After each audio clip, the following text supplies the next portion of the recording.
তো hello guys, আপনারা যদি ইনস্টাগ্রাম অ্যাপটিকে নতুন ভার্সনে আপডেটটি করে নেন এবং তারপরে দেখুন আপনারা যদি এখানে আপনার প্রোফাইল অপশানে ক্লিক করে নিয়ে এখানে থ্রি লাইনে ক্লিক করে নেন এবং তারপর এখানে কি করবেন, এখানে আপনার এই অ্যাকাউন্ট সেন্টারে ক্লিক করে নেবেন, তাহলে দেখুন এখানে কিন্তু একটি নতুন অপশান পেয়ে যাবেন, ইওর মিডিয়া গ্যালারি।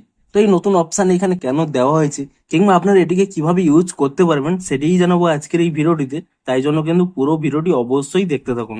তো তার আগে ভিডিওটিকে অবশ্যই একটি লাইক করে দিন এবং এই চ্যানেলে যদি আজই নতুন এসে থাকেন এখনই চ্যানেলটিকে সাবস্ক্রাইব করে রাখুন এরকম নতুন নতুন ভিডিও দেখার জন্য। তো সিম্পলি দেখুন, আপনারা যদি এখানে ইওর মিডিয়া গ্যালারি এই অপশানই পেয়ে যান, দেখুন এই অপশানই যখন এখানে ওপেন করে নেবেন, এখানে দেখুন আপনারা কিন্তু দেখতে পেয়ে যাবেন আপনার পুরো মেটা প্ল্যাটফর্মে অর্থাৎ Facebook, Instagram, threads, Meta AI যে কোনো জায়গায় আপনার যা যা ফটো কিংবা ভিডিও আপলোড করেছেন, সে স্টোরি হোক কিংবা কোনো পোস্ট হোক, সমস্ত কিছু কিন্তু এখানে একটি কিন্তু গ্যালারি আকারে কিন্তু এখানে সমস্ত কিছু সেভ হয়ে আছে। আপনারা চাইলে এখানে শুধুমাত্র দেখতে পারেন কিংবা দেখুন যে কোনো একটি পোস্টের উপর এখানে ক্লিক করে নিয়ে আপনারা চাইলে এখান থেকে আরেকবার শেয়ারও করতে পারবেন কিংবা এখান থেকে কিন্তু সেই ফটো বা ভিডিও কিংবা স্টোরিটি এখান থেকে কিন্তু ডাউনলোডও করতে পারবেন। এমনকি দেখুন এখানে আপনারা চাইলে যে কোনো একটি অপশন সিলেক্ট করতে পারেন। ধরুন আপনারা চাইলে শুধুমাত্র ফেসবুক সিলেক্ট করতে পারেন, শুধুমাত্র ইনস্টাগ্রাম সিলেক্ট করতে পারেন, শুধুমাত্র থ্রেডস, শুধুমাত্র মেটা এআই। ধরুন আপনাদের দেখিয়েও দিচ্ছি, আমি যদি শুধুমাত্র এখানে ইনস্টাগ্রাম অপশানটি সিলেক্ট করে নিই, তাহলে কিন্তু আমার ইনস্টাগ্রামে যতগুলো পোস্ট কিংবা স্টোরি রয়েছে সমস্ত কিন্তু ফটো ভিডিও এখানে কিন্তু শো করবে।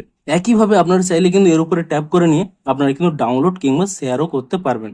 এমনকি আরো একটি ফিচার্স এখানে রয়েছে, দেখুন আপনারা চাইলে এই সেটিংস অপশানে ক্লিক করে নিয়ে এখানে দেখুন সমস্ত অ্যাকাউন্ট দেখতে পেয়ে যাবেন। আপনারা চাইলে যে কোনো একটি অ্যাকাউন্ট, ধরুন এই অ্যাকাউন্টের ফটোগুলো দেখতে চাইছেন না, এখানে এটিকে অফ করে দিতে পারেন। কিংবা ধরুন শুধুমাত্র এই অ্যাকাউন্টেরই ফটোগুলো দেখতে চাইছেন, তাহলে কি করবেন, বাকিগুলোকে অফ করে দেবেন, শুধুমাত্র এটি অন রাখবেন।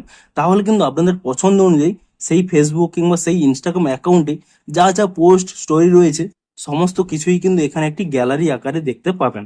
এর ফলে কিন্তু আপনাদের খুবই সুবিধা হবে, আপনারা খুব সহজেই কিন্তু সেই পোস্টগুলোকে দেখতেও পাবেন, এমনকি তা কিন্তু আবার শেয়ারও করতে পারবেন কিংবা ডাউনলোডও করতে পারবেন।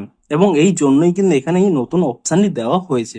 তো আপনারা নিচে কমেন্ট করে জানান আপনারা কিন্তু এখানে এই ইওর মিডিয়া গ্যালারি এই অপশানটি পেয়েছেন কিনা, এবং যদি পেয়ে থাকেন আপনাদের কতটি হেল্পফুল হবে তাও কিন্তু নিচে কমেন্ট করে জানান। তো ভিডিওটি যদি একটু হেল্পফুল বলে মনে হয় অবশ্যই একটি লাইক করে দিন। দেখা হচ্ছে আরো কোনো ইন্টারেস্টিং ভিডিওর সাথে। Thanks for watching.